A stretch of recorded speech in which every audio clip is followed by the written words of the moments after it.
mahirap kapag nagka-TV. Tapos, bigla kang, papayat. Talaga. Di ba, mayroon namang, parang, yung timbang mo bababa, pero yung mukha mo or yung katawan mo hindi naman halata. Pero kapag TV guys, grabe, mahalata talaga. Matulog ng maaga. Hoy, natagi na po dyan. Okay.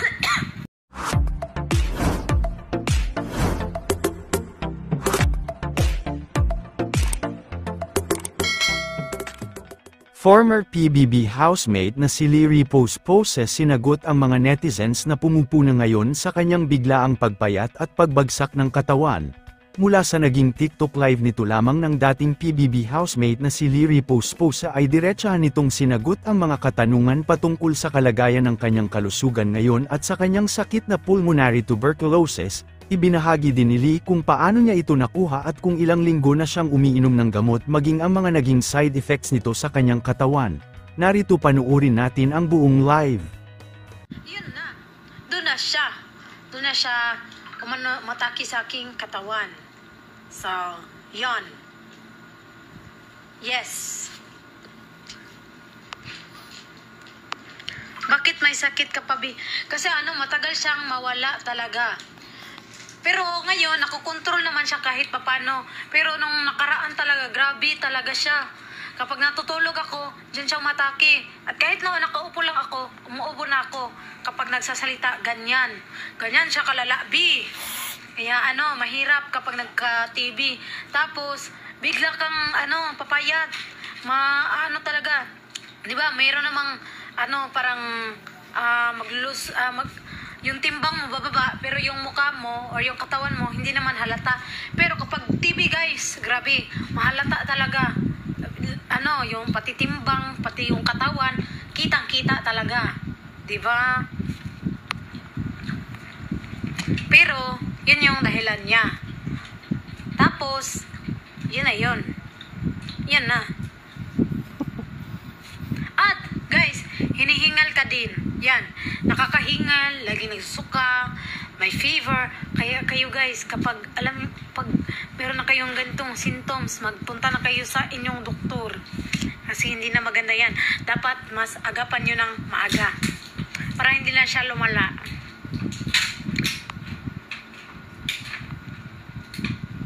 Nagkaganyan din papa ko. Oo guys, ang sabi kasi ng doktor sa akin, madami talagang tao ang nagkakaroon ng TB. Yung iba, hindi lang malala, silent, ganyan. Pero meron din talaga kahit mga doktor, mga nurse, kasi dahil din sa mga nasalamuha nilang taong may ganyan. Kaya nung nalaman nung sinabi ko ng mga symptom ko guys, alam niyo ba guys, yung doktor, lumayo talaga siya sa akin. Tapos nagmask siya. Nung una, smile siya. Tapos nung sinabi ko na sa kanya ang symptoms, doon na siya, ay, hala, delikado pala tong patient ko. Yun na. So, yun. Normal lang naman na magkaroon ng, hindi siya normal. Kasi ibig sabihin, mahina yung immune system mo. Kaya pala kasi yung immune system nyo, guys. Yan. Nagagamot naman siya. Hindi naman siya nahawa, guys. Ako lang talaga. Yun na yung, alam niyo ba guys, sabi ng magulang ko, gusto nga nila binisaya. Hindi ko alam kung effective ba yun. Yes. TV survivor po, mother ko, pagaling kapatid. Wow! Alam niyo ba guys, din talaga, nakaka-inspire din yung mga TV survivor kasi hindi talaga siya madali guys. Kailangan mo talagang tapangan din yung sarili mo kasi kung magpa-luya-luya ka din, nako, mugara na siya. Hindi ko alam ng Tagalog nun. Ay, nakakahilo yung cam. Kasi guys, hindi lang kasi PTB yung sa akin. Meron din akong anemia. Tapos, yung ginagawa ko pa, kumakain ako ng mangga. Kasi hindi ko din alam anong problema sa katawan ko. Bakit hinahanap-hanap ko talaga yung mangga. Hindi naman ako buntis. Hindi ako buntis, guys. Okay? Yan. Alam niyo na. And kasi hindi kayo nagpi-Facebook. Hindi ko alam kung nagpi-Facebook ba kayo or hindi. Pero doon ko na siya na post na inamin ko doon, hindi ako buntis, guys. Okay? So yung post ko, guys, isda lang yun. Edit ko lang siya. Dahil galing lang yun sa ano, guys, sa Google talaga. Mukha siyang isda.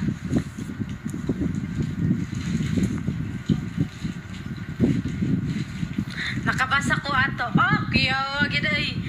Tapon gid ka gyud. Di gid ka makuan, di gid ka ma-behind.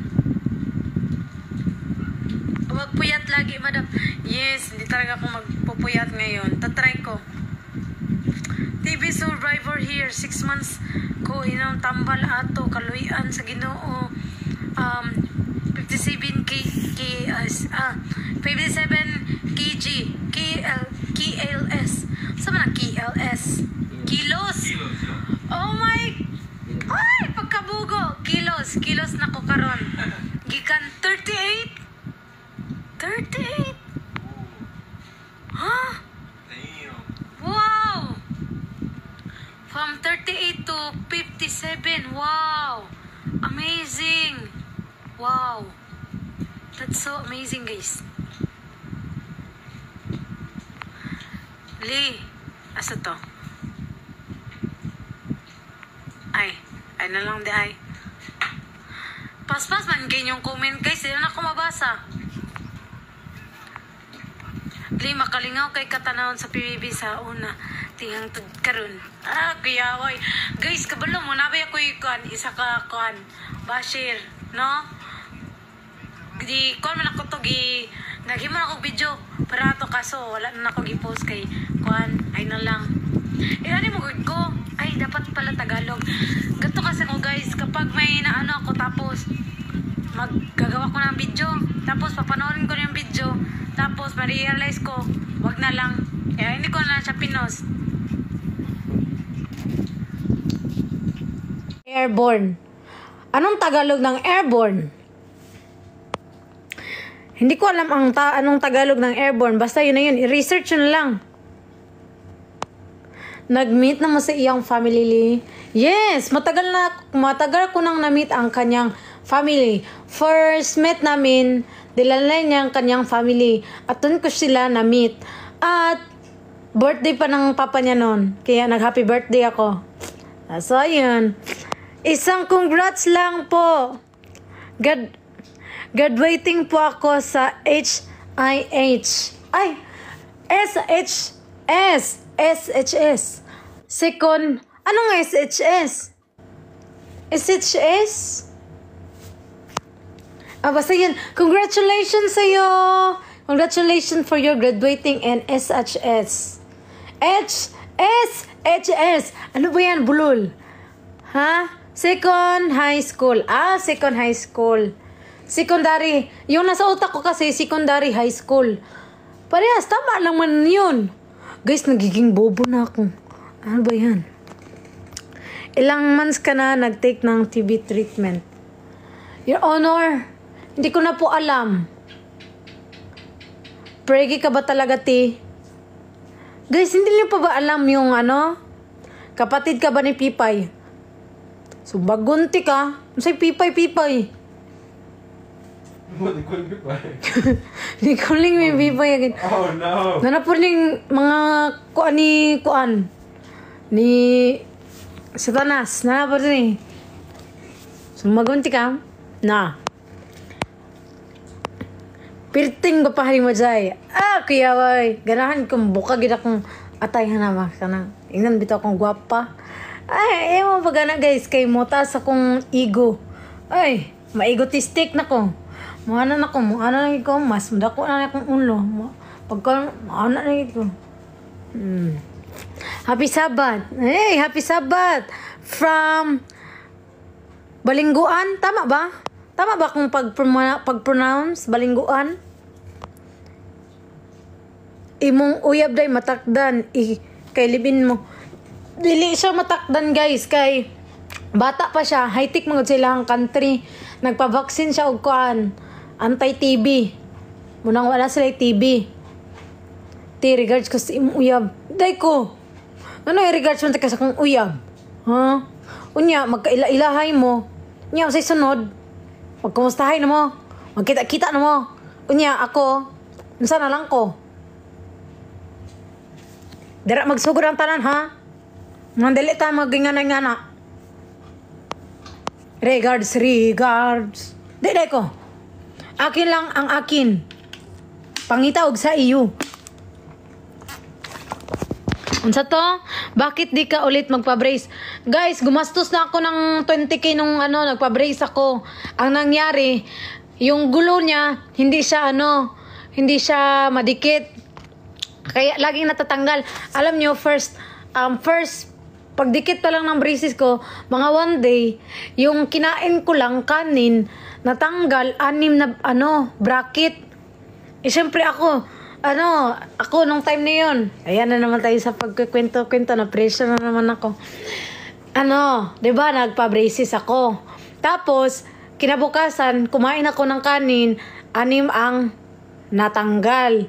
Kaya ako, nadismaya ako, syempre, pero bumalik ako doon, tapos nagbayad ako ulit doon sa, pero half lang, kasi, hindi ko naman kasalanan yon. Kasi kanin, matanggal yung bracket, di ba? Imposible yun. Kaya, pinaulit ko ulit. Kaya expected ko na mas okay na siya, hindi na siya matanggal ulit. Kaya mas nag-careful ako sa mga kinakain ko. Tapos, mga ilang weeks lang, 1 week, 2 weeks, 3 weeks, mga ganyan. Hindi ko alam, basta less than a month. Natanggal ulit, mga dalawa. Umuwi kasi ako ng Tagum. Siyempre, napakahasil kasi hindi siya mapakabit ulit. Tapos, yung 2, naging 3 na, hanggang sa naging 4. Tapos, hindi pa pwede doon. Kasi nga, kailangan pa ng, anong tawag niyan?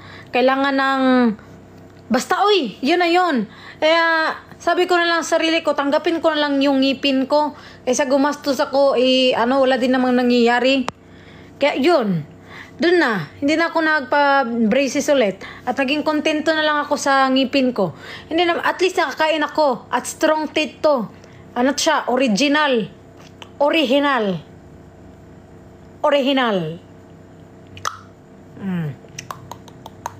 Matibay yan. Pwede yung kumain ng bato. ASMR. Diba? Rinig nyo? Strong teeth yan. Kaya kayo nagko-comment ng pipay. Why you talking about pipay again? It's because so many people is commenting pipay. Oh, that's so mean. Very men. Ha? Malayo yung itsura ko kay pipay, guys. Mas maganda siya sa akin. Yung lang. Hindi naman palabas yung ngipin ko, guys. Sa filter lang to kasi lumaki yung bibig ko dito. Kasi pag ganito, 'di ba? Pag ganyan kasi dapat, nagliit na yung wait ko, 'di ba? 'Di ba? Iba na yung itsura ko. Ano po cause ng TB? Guys, hindi ko talaga alam. Basta nakuha ko lang siya. Pero hindi man siya nakakamatay kasi curable naman siya. 'Di ba?